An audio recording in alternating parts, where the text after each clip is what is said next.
This presentation, titled Assessing the Effectiveness of an Organization's Self-Management, comes to us from Robert Freeman. Robert is Managing Director of ACI Assurance, LLC.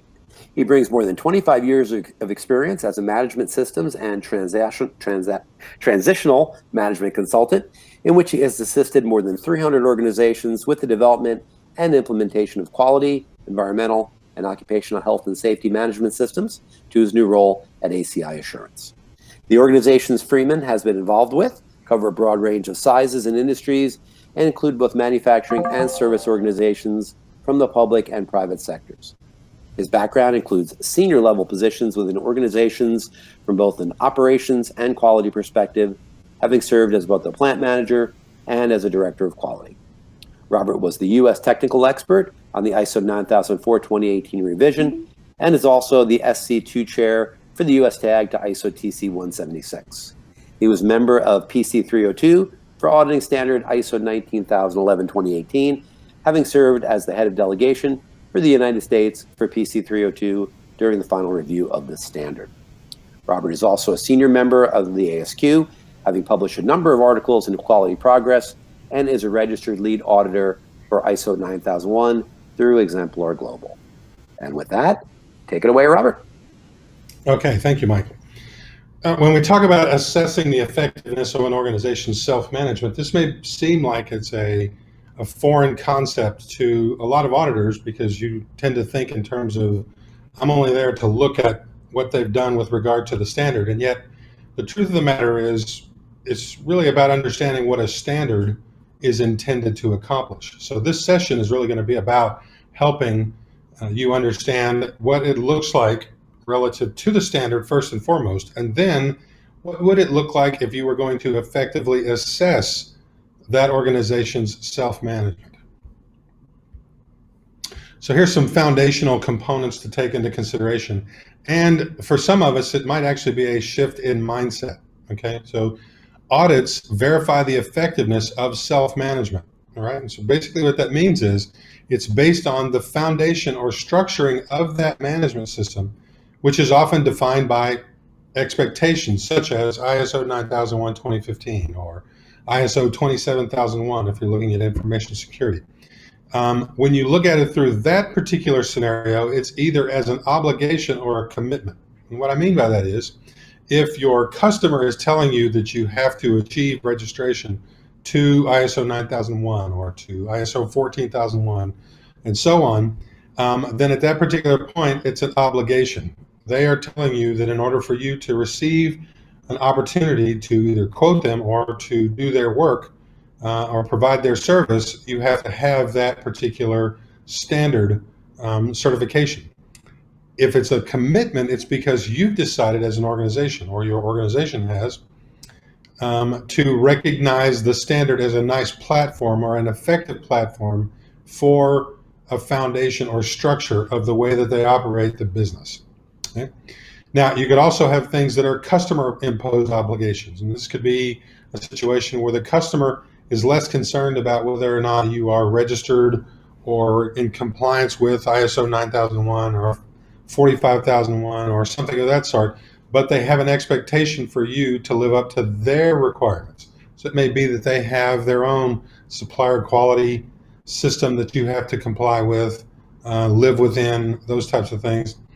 But it could also be, the last thing here, commitments that you place on yourself, meaning that in some cases companies apply things like ISO 9001 and then they want to take it further. An example would be a company that said, we want to go even further in terms of the significance of sustained success. So we're going to apply something like ISO 9004 2018, where basically it is that ISO 9001 plus.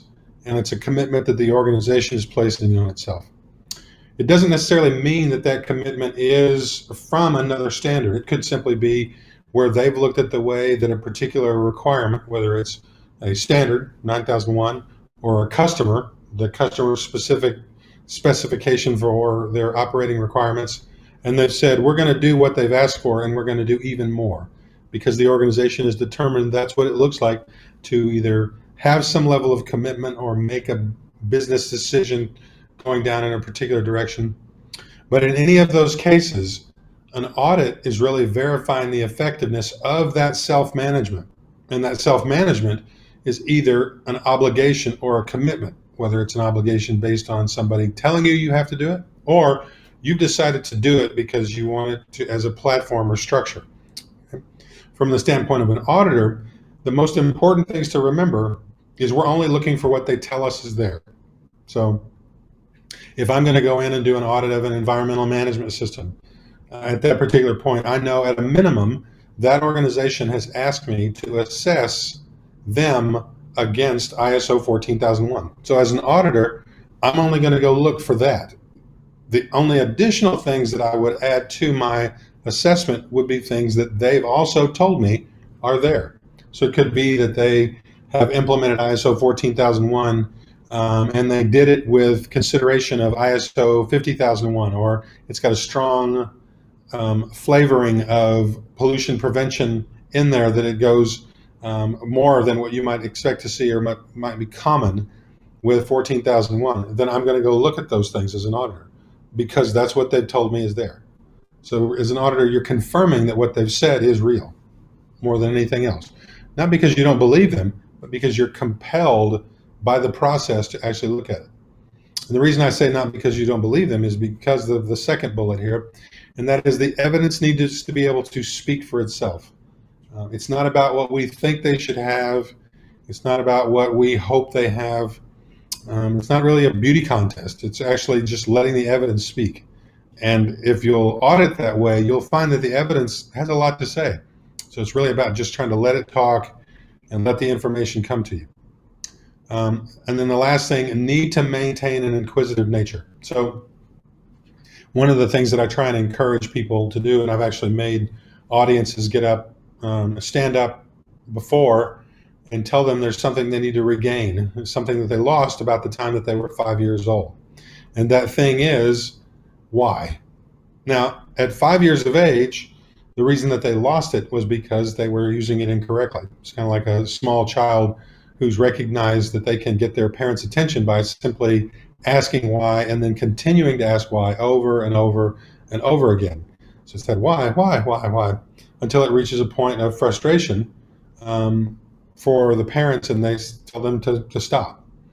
In this particular case, it's really about understanding how to correctly apply it. And that would be something similar to why, and then kind of a bit of an exclamation of that's why, that's it.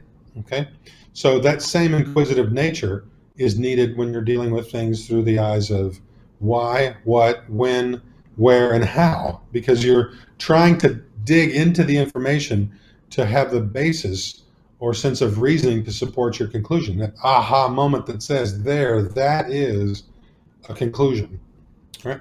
Now, if you'll notice, the one thing I do point out here is the only time we're not looking in that same inquisitive nature is the use of who. The reason that is because too often you would tend to find out the who more as a form of blaming someone rather than trying to use it to be inquisitive about what's going on. So the who's are something that you don't necessarily keep asking with regard to. The only time you should think in terms of asking a who is if you're trying to find out if you're talking to the correct person, not who is actually responsible for what you're seeing, especially if it's a deficiency. Okay? So that inquisitive nature of that's why, that's what, that's when, that's where, that's how, is really where you're trying to reach that point where you can say that you've done an effective review of a particular piece of evidence. Okay, so when we talk about self-management with standards, all right, so the first thing that you need to do is you need to think of it through the eyes of the organization, and that is only what is needed to prove or defend. So when you think about, take for instance the way most standards are written today, they're written around a document that's called Annex SL. All right? And so in Annex SL, that particular document is really getting you to think in terms of the structure, and it's a standard or a common structure. A lot of people think SL means standard language. It doesn't. It's just the next letter in the ISO family. But when it comes to the way that the standard is actually laid out, think more in terms of an organization establishing or identifying what they need to prove or defend relative to making good business sense. That's what you want them to think about, because if so, then they are thinking in terms of using a management system to actually help them define and sustain management's system. Okay? All right. So management system standards like ISO 9001, and I'm going to use that as the example here, they exist to provide organizations with a platform for that effective self-management. Right? So when you think of it, think in terms of the standard is not there. Most of the time people, when they think of standards, they think it's like a flag at the top of a mountain. It's the standard, okay? And therefore the top of the mountain is the standard bearer. The way you really should think of it is that 9001 is a platform for a structure that an organization would have in place to be effective. Okay? And if you think about the way the actual standard was written, it was written with that in mind. And what I mean by that is, if you go back to the original charter, if you will, for 9001 in particular, it wasn't written to become a standard that companies would be audited against. It was actually written as a standard for companies to identify the things needed to effectively self-manage. All right, so that's what it is. Now, that doesn't negate the value or significance of your assessments, whether they're internal audits or they're second-party audits, meaning your customers are coming to view you or things of that sort, or they are third-party audits, the types of audits that my company provides. In those particular situations, they are all tied to the same basic premise, and that is, has the organization identified what's necessary to self-manage, and then when it's evaluated through an audit, does the results show that that self-management is holding true? Okay, so as it says here, management system standards like ISO 9001 exist to provide organizations with a platform for effective self-management as they are structured to, for some reason, there we go, push the wrong button, and can be verified as such by independent parties using the same set of standards. And so here are the pieces that kind of fit into that. Okay? So the first piece, if you think about section 4 of 9001, establish the foundation for management's system. So notice I'm not saying management system, I'm saying management's system, because that's what this really is. It's about the system that management will use to operate a business. And it's that foundation to make sure that it continues to happen over and over again. The second piece is to account for leadership commitment and direction. So the things that are in 5 include not just leadership and commitment, but there are also things like the policy that the organizations have. And if you think about a policy, quality policy is intended, and the same thing for an environmental policy, a safety policy, for those standards as well. That policy is intended to create a filter for the employees to run their decisions through to make sure that the employees' decisions are comparable to what management would actually do in that particular thing. And then, of course, direction, roles, responsibilities, authorities. In other words, what are people supposed to do? What can they do? Recognize and address risks, opportunities, objectives, and the need to manage change. So when you think about section 6 of the standard, that's really what it's coming down to. What are your risks? Meaning, what are the things that you already know are factors? What are the opportunities? Things that you could potentially consider as risks in the future, or things that you could do that were preemptive, not just from a risk standpoint, but also from some type of a benefit. And then the objectives. What do you look at that proves or disproves that you're truly chasing or in pursuit of effectiveness or sustained success? And then managing changes. A lot of times if an organization says, well, we're going to make these changes to the way that we operate, there's a need to make sure that those activities are not only sustained within themselves, but that the integrity of the system as a whole is able to hold true. Effectively identify, manage, and control resources. And so when we talk about resources, and one of the interesting things is in section 7 of the standard, 7.1.6, and again, the standard I'm referring to at this point would be 9001, talks about organizational knowledge. So it's a lot like recognizing that knowledge is a resource. Therefore, how do you capture it? How do you sustain it? How do you come to terms with what it is?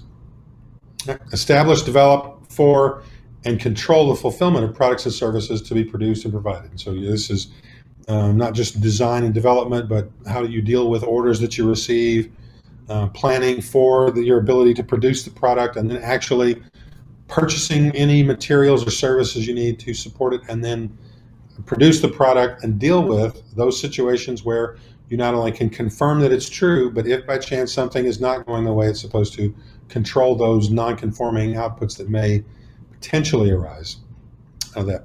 And then analyze and evaluate performance, whether that's through internal audits, management review. One of the things that's interesting for organizations, and this really kind of ties into that self-management, a lot of what's in Section 9 of the standard is the premise behind self-management. What I mean by that is, whether you're analyzing and evaluating something, you are performing internal audits, okay, or management review, any of those activities that you're doing is really an evaluation of whether or not all of the other things that are happening are holding true and are positioned to continue to do so. Take management review, for instance. A lot of people look at management review as if it is intended to be this event that you have, and as a result of it, you've checked all the boxes and said, yes, it's there. But most of the time, what's not understood is that management review is not a decision to take action. It's an assessment of actions already taken to determine if further action is needed. Meaning you're evaluating whether or not you're effectively self-managing through management review. You're using things like internal audits and your analysis of data and the evaluation of that types of information to tell you whether or not what you believe to be true is holding true and is a sustained position over time. And then if by chance it's not, then you have to resolve those significant issues or pursue improvements. And that's what Section 10 is. So this is kind of just a brief overview of 9001. Now, you may say, I already know this, and that's fine.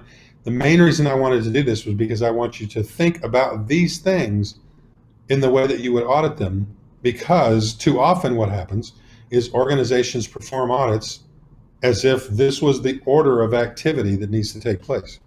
Take, for instance, if you look at a given section of 9001, if you see in it where it's got, a number for the clause, and then it breaks down into the subsets. And when it does, it goes A, B, C, and so on. A lot of people look at those as if they by themselves are a sequence. And while it's possible that they can be, you have to remember the only reason that it could be 9.3.2A, 9.3.2B, and so on, is because that's how you would break down the designation for the clause, not necessarily because it's defining a sense of order.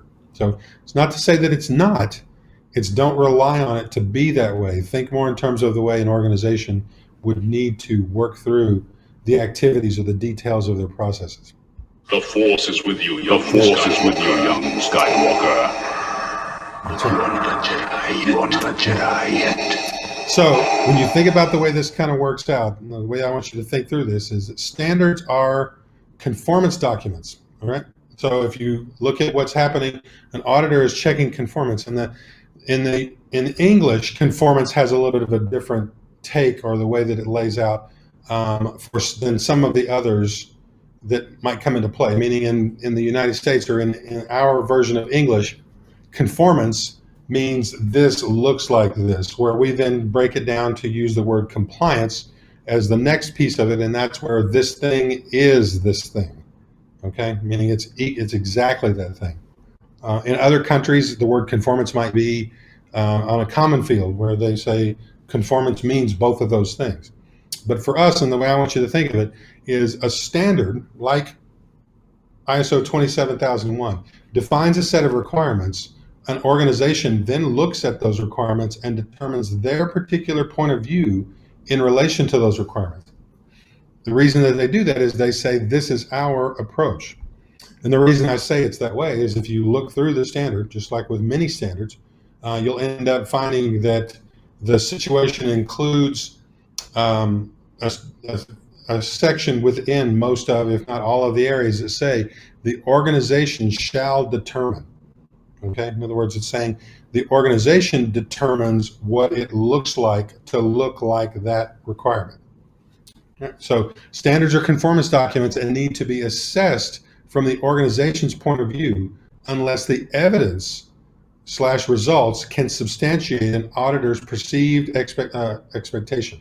So if I believe that an organization hasn't accounted for a specific risk, as an auditor, it's not simply me saying, well, you haven't accounted for this risk.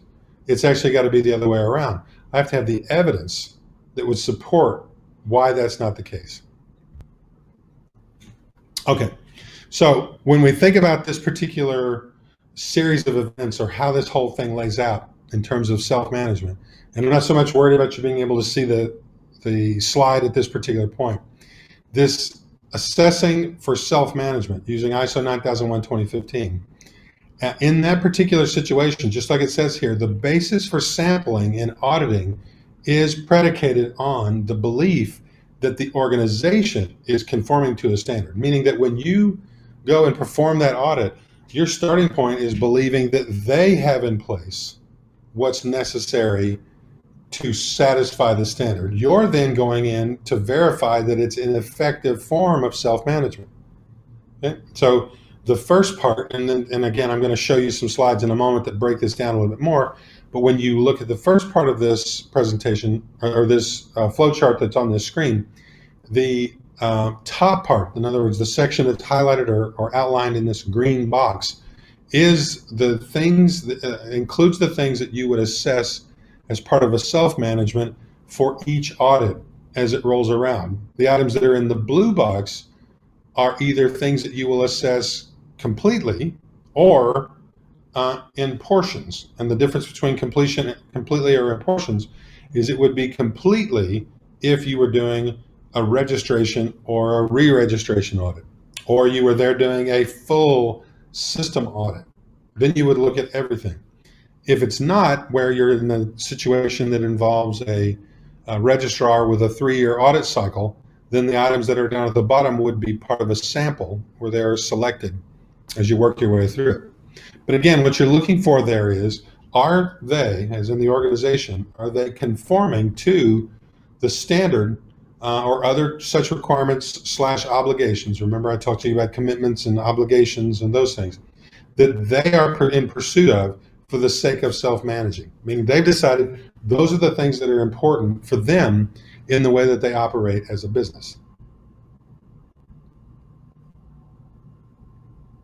So here's a look at the top part of that flow chart. Okay, so when you look at the way this thing is set up, so I'm going to start off in the upper right-hand corner, just like it says, part of every audit, and again, I'm looking at this through the eyes of a registration audit, but it could be done as if you were doing it for a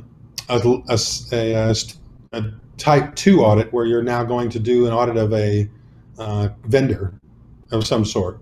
It could also be one that's done for your internal audits. So part of every audit in this particular case, as these items are foundational and would provide an indication of whether the organization is or is not effectively self-managing. Right? So after you've done your opening meeting, you might do a tour with a review of things like what kind of controls do they have in place? What about compliance or competence? What about definition? Okay, so you're really, when you're doing that walk around, you're really looking to see if whatever they have documented matches whatever they have in place and how well it's controlled, or they're relying on the competence of people to accomplish the details associated with it. Right? So once you've done that walk around, then you would come back and do a review of their management review results. And again, what you're looking for there is, what conclusions did they reach about their management system? Once you do that, then you can look at that management review. Does it include all of the analysis and evaluations? So for some companies, they have blended their requirements relative to monitoring, measuring, analyzing, and evaluating data, what would be known as Section 9.1 of ISO 9001, for instance, but also for 14,001, 45,001, and so on.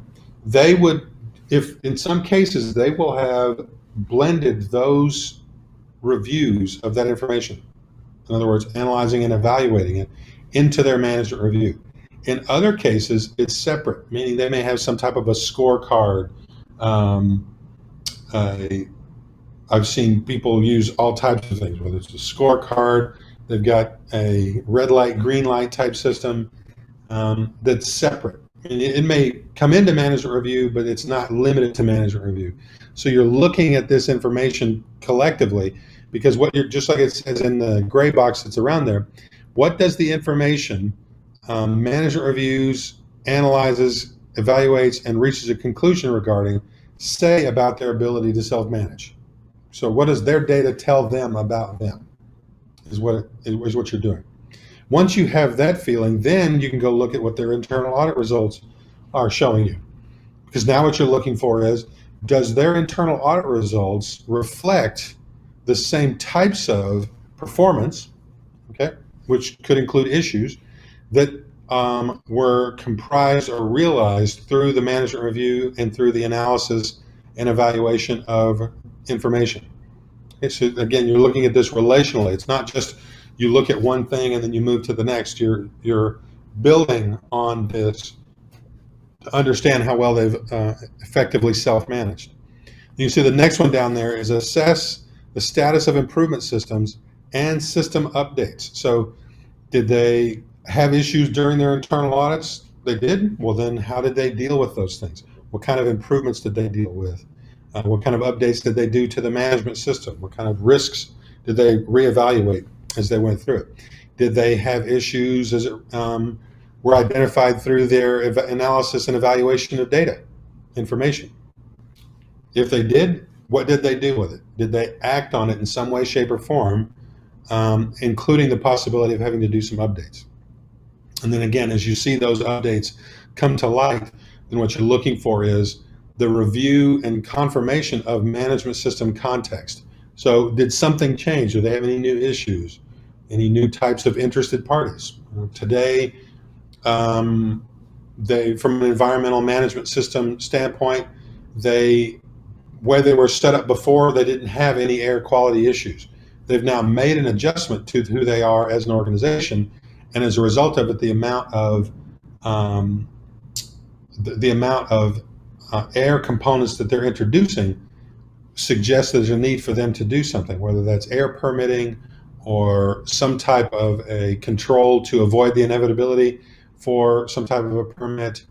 Those types of considerations come into play. And of course, that would lead to recognizing the possibility that it adjusted their risks and opportunities. So these items, and as you're looking through this, you can see the clauses of 9001 in this particular example that are there. So 9.3 up under assess management review is 9.3 of 9001, which is management review. 9.1 and 6.2, because 6.2 is objectives and the fact that they have to be measurable. 9.1, because that is where you're doing the analysis and evaluation of data that you monitor and measure, or information. 9.2, because of internal audits.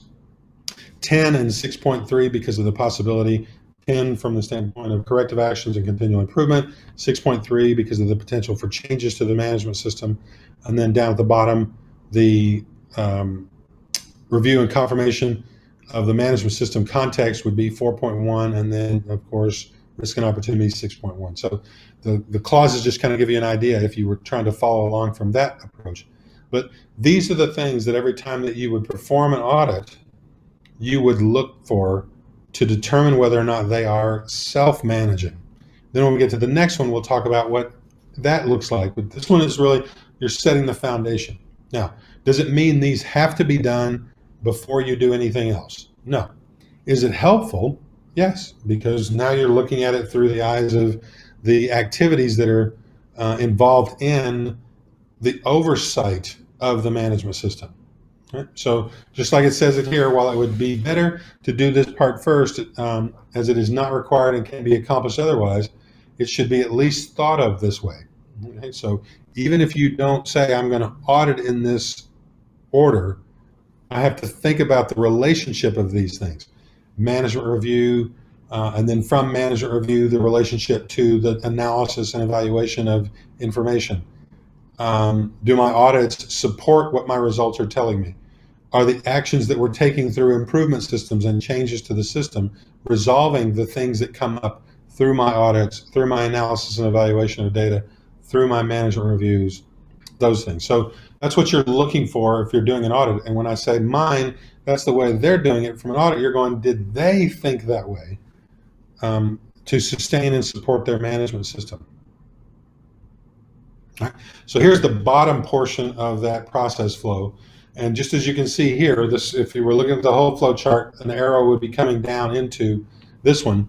But this is where basically you're sampling these processes, and what you're really doing at this particular point is you are, where before you were verifying that they're self-managing, when you actually dig into the pieces of the puzzle that make up who they are as an organization, whether that's awareness and competence, how they're managing their documented information, the resource allocation and how those particular products or processes are being handled. And as you work your way through those things and you sample all of these operational controls and these systems that support operational controls, what you're really looking for is what I saw in that self-management valid? So in other words, the first part's verify, the second part is actually validate. So you're going to sample relevant processes and operational controls. So this is all of section 8 of 9001. If you were doing it for 45,001, it would still be all of section 8, except the difference is 45,001 has operational controls and emergency preparedness and response, whereas 9001 deals with the dynamics associated with the processing of an order, design, planning for how you're going to produce the result, whether it was based on a design or an order, and at the same time procurement relative to external providers, okay, whether they are for a product or a service, and then how do you produce the result, the operational controls, whether it's the product is being provided or the service is being provided at that particular point. And then 7.1 is 7.1.3 and 7.1.4, because a lot of the equipment that you're going to be dealing with, meaning resources, would be maintained through this particular activity. And then 7.1.5, those operational controls would have a tendency to involve equipment that might require either verification or calibration, meaning monitoring or measuring equipment. And then from there, depending on how it's broken down, you might be looking at all of this each time you do one of those system type audits, or you might be looking at pieces of this. But again, you're looking with a focused intent with these things, whether it's these operational controls, assessing competence, awareness, and roles, documented information, the allocation of resources, any of those types of things.